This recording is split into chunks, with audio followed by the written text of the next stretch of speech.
namin dito is yung SS contribution namin. Na sana mahulugan na. Yung mga, may mga sick leave po sa SSS, hindi rin po nakukuha. Tapos may maternity din po. Tapos during pandemic, hindi kami nakakuha ng ayuda. Gawa nga po ng walang hulog yung SSS namin. Yan ang hinaing na inilapit ng higit 20 security guard sa Punto Asintado Reload.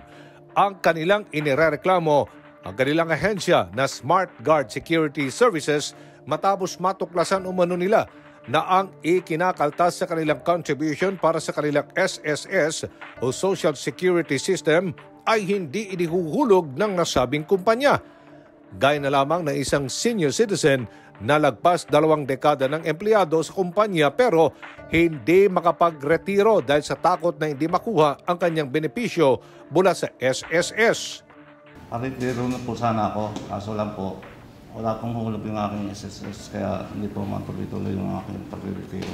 Tapos po yung aking offset sa pag-ibig, hindi po nila binabayaran. Bukod dyan, reklamo rin ng mga security guard ang iba pang kinakaltas sa kanilang sahod at ang kulang-kulang na bayad sa kanilang overtime. Imbes po 95, 76.25 lang sa 4 na oras. Underpayment, pati rin po 13 month, 5 days in or ma-underpayment siya. Tapos yung debt contribution po, almost every cut-off, merong kaltas. Pero wala naman pong debt certificate na pinapakita na sa amin. Tapos bakit pa po kami kinakaltasan sa debt? Sa debt na yan, meron po kaming mandatory sa na 100% po yun sa bawat guard. Nakikiusap kami lagi sa kanila na hulugan, gawa nga ng para makapag-loan kami at kahit yung mga benefits din maklaim namin. Lagi na sinasabi na inaayos na, pero ilang taon na po, wala pa rin po silang action. Una, mahulugan po yung SS namin.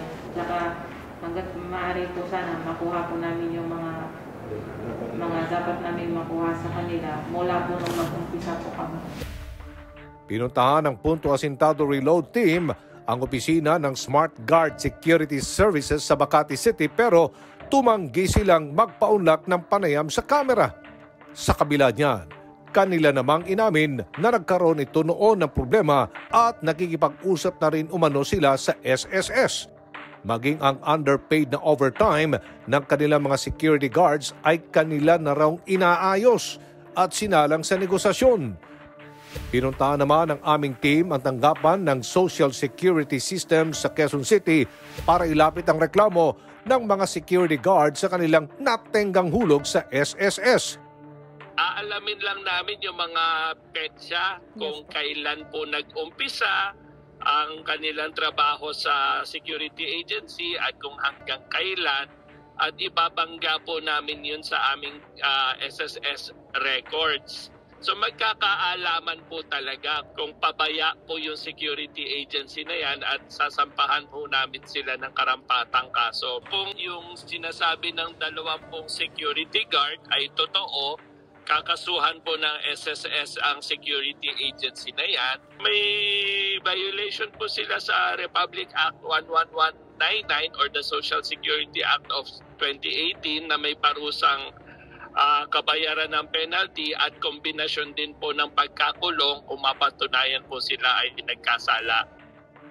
Inilapit din ng Punto Asintado Reload Team ang reklamo sa Department of Labor and Employment o DOLE para tuluyan ng masampa ng kaso ang security agency. Ipapatawag sila para sa isang konferensya ang tawag doon kasi baka pag ipinatawag na siya ng Department of Labor and Employment, mag-voluntaryo na mag-comply o magbayad yung nirereklamo. Kung hindi naman siya magkakaroon ng ganong klaseng settlement, magkakaroon ng pag-hearing o pagdinig doon sa kaso para makita natin talaga ano ang dapat na maibayad doon sa mga manggagawa na nagre-reklamo. Dinala rin namin ang reklamo ng mga sikyo sa SOSIA o Supervisory Office for Security and Investigation Agencies para matutubukan ang kaso laban sa nasabing kumpanya. Kapag na-assign na tayo ng mga investigador natin, ay mag-conduct ng investigative inspection So bisitahin natin yung security agency. At isa doon, titingnan natin kung totoo ba yung mga allegations ng nagrereklamong mga security guards. Para po sa may mga ganitong kaso, ay huwag po kayong mag-atubiling dumulog dito sa aming tanggapan sa Enforcement Management Division ng SOSYA para po sa agarang aksyon. At huwag po sila mag-alala kasi wala naman tayong kinikilingan. At lahat talagang in-actionan natin kaagad.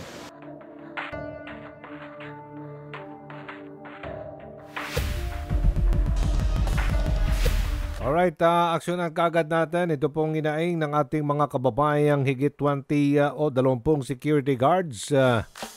Inireklamong umano'y panlalamang sa kanila ng kanilang Smart Guard Agency with Labor Secretary Bienvenido Laguesma. Magandang umaga po, Secretary Laguesma. This is Aljo Bendio. Sa ngala po ni Erwin Tulfo. Magandang umaga, Aljo, at magandang umaga din po kay Congressman Erwin at siyempre po sa inyong mga taga-subaybay at taga-tangkilik. Ano po ang update nito, Sec, sa inilapit na reklamo ng 20, mahigit itong 20 security guards na inireklamo ang umano'y panglalamanga dito sa Smart Guard na agency nila?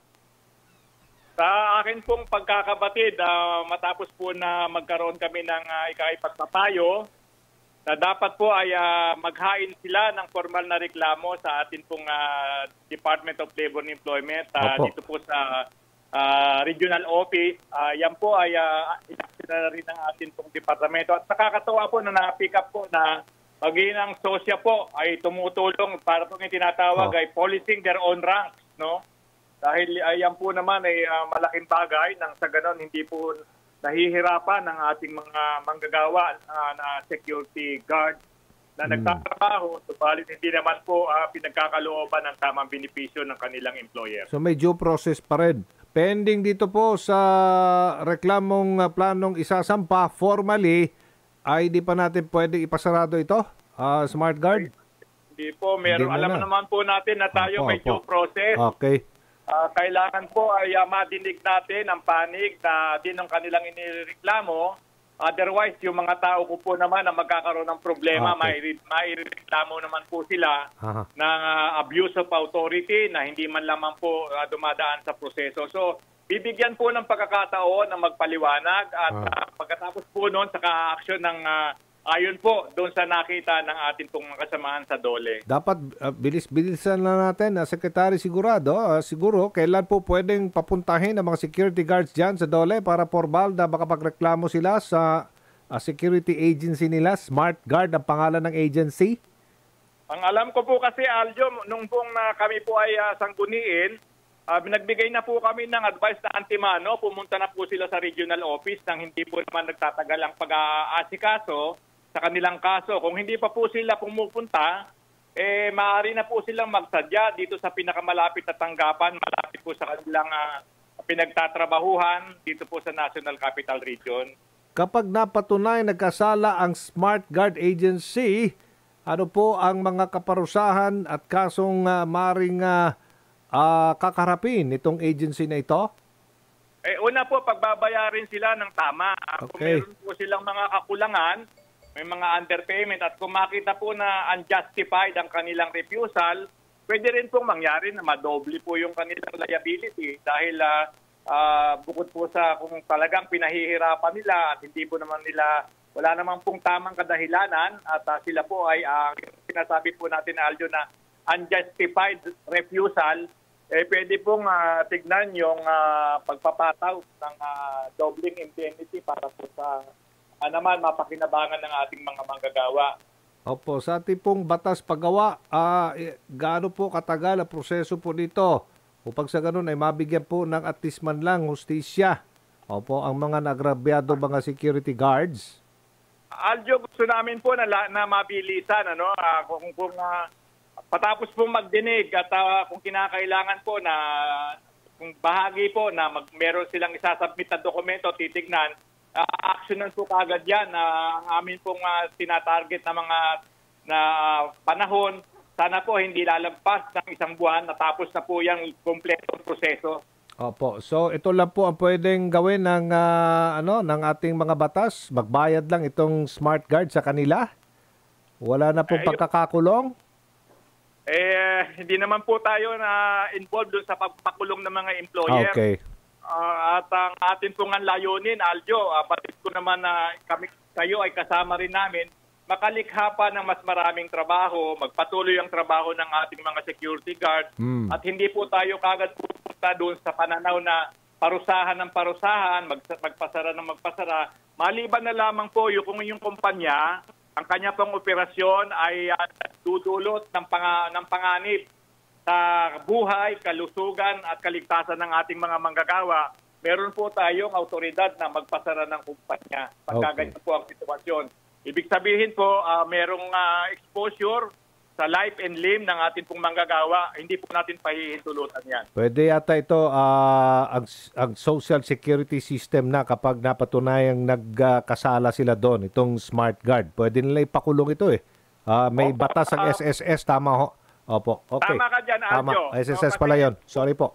Yung pong non-remittance ng premium contribution, pwede po yung mayroon pong kasama yon na criminal liability. Okay, sige. Abiso na lang sa taong bayan at saan sila pwedeng lumapit.